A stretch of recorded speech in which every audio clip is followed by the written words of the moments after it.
The remains of 215 children have been discovered on the grounds of a former boarding school set up more than a century ago to assimilate Canada's indigenous peoples, according to a local tribe.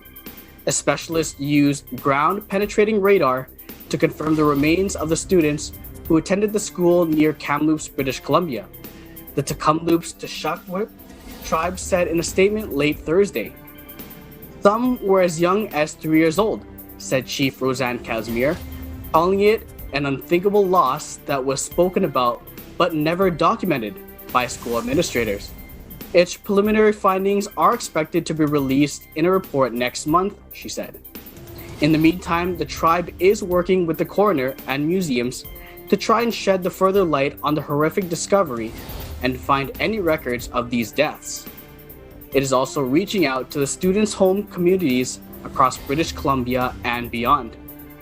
In a Twitter message, Prime Minister Justin Trudeau says, "The distressing discovery of the remains breaks my heart." He says, "It is a painful reminder of that dark and shameful chapter of our country's history."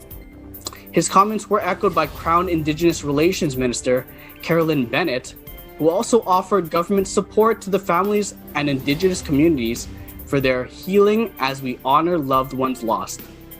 The Kamloops Indian Residential School was the largest of 139 boarding schools set up in the late 19th century, with up to 500 students registered and attending at any one time.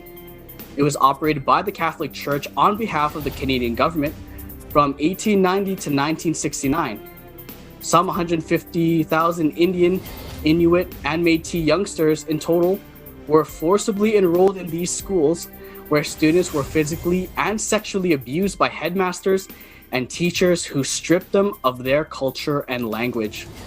Today, those experiences are blamed for a high incidence of poverty, alcoholism, and domestic violence, as well as high suicide rates in their communities. A Truth and Reconciliation Commission identified the names of or information about at least 3,200 children who died from abuse or neglect while attending a residential school, and this exact number remains unknown. At the Kamloops School, the principal in 1910 had raised concerns that federal funding was insufficient to properly feed the students, according to the Tecumloops Teshakwip statement.